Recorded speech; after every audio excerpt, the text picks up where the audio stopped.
mesdames et messieurs les journalistes et autres observateurs qui avaient bien voulu demander à être accrédités pour participer à cette conférence de presse très importante pour la fédération, mais tout aussi importante pour l'écosystème du football et tous les acteurs qui suivent attentivement la justice sportive jusque dans les facultés de droit. Alors, avec notre équipe internationale d'avocats, suisses, espagnols, français, bien évidemment sénégalais, je suis venu vous dire que la décision du jury d'appel dont j'entends vous parler ne peut même pas être considérée comme une vraie décision de justice sportive. Tellement elle est grossière, tellement elle est absurde, tellement elle est irrationnelle. C'est une atteinte inadmissible et intolérable aux droits fondamentaux de notre fédération nationale de football. Je ne vais pas vous raconter cette pièce de théâtre que nous avons vécue le 17 mars dernier, parce que je sais que vous n'allez pas me croire si je vous dis que jusqu'au moment où je m'adresse à vous, aujourd'hui, 10 jours après, 9 jours pour être plus précis, la présidente de la juridiction n'a pas encore levé la séance.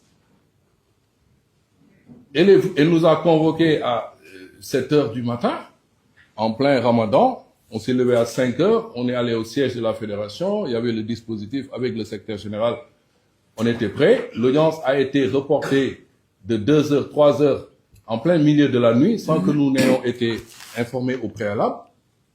Mais je vous assure, sur la foi de mon serment, je n'ai que des confrères autour de moi, 6 à 7 minutes de plaidoirie préliminaire, introductive, où je présente le secrétaire général de la fédération, où je résume la décision fantastique du jury disciplinaire en première instance qui donne raison au Sénégal. Elle me pose deux questions. Pourquoi le mémoire d'appel que nous avons fait en première instance n'a pas été notifié par la CAF? Je dis, je ne suis pas encore dans l'administration de la CAF et c'est pas à nous de le faire. Selon les règlements, c'est à la CAF de notifier au Maroc. Alors, le système continue comme ça.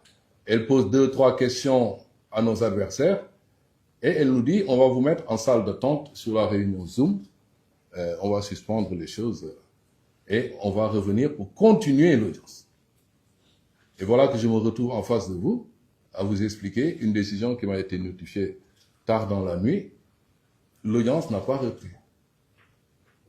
Et je ne vais pas jusqu'à vous dire que ce sont les Marocains qui nous ont informés qu'ils sont rentrés chez eux parce que le jury disciplinaire leur a dit sur Zoom qu'en fait l'audience était terminée.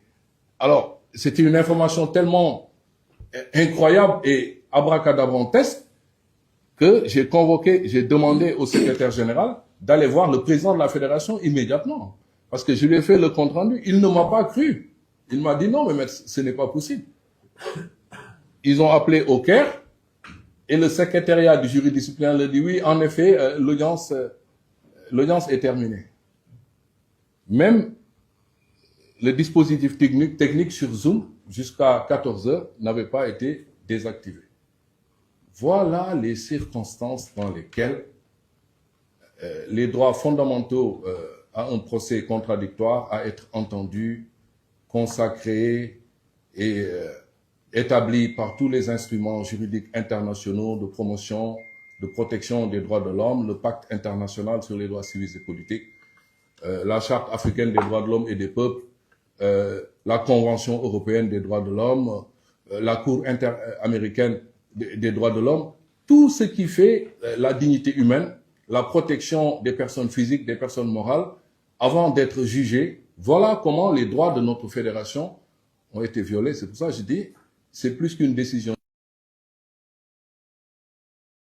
Et on se chargera de bien expliquer cela à la juridiction arbitrale qui va trancher cette affaire en dernière analyse. mais la fédération et à ses droits. C'est un attentat au football. C'est un attentat à la discipline sportive.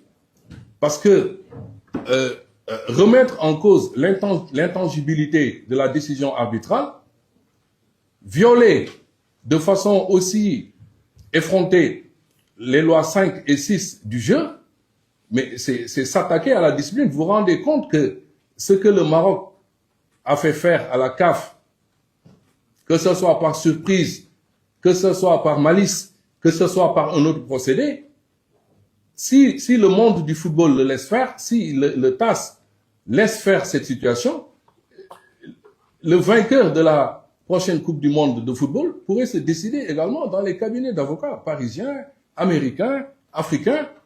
Et c'est plus la peine de faire les académies de football, former de grands avocats pour avoir des étoiles sur vos maillots.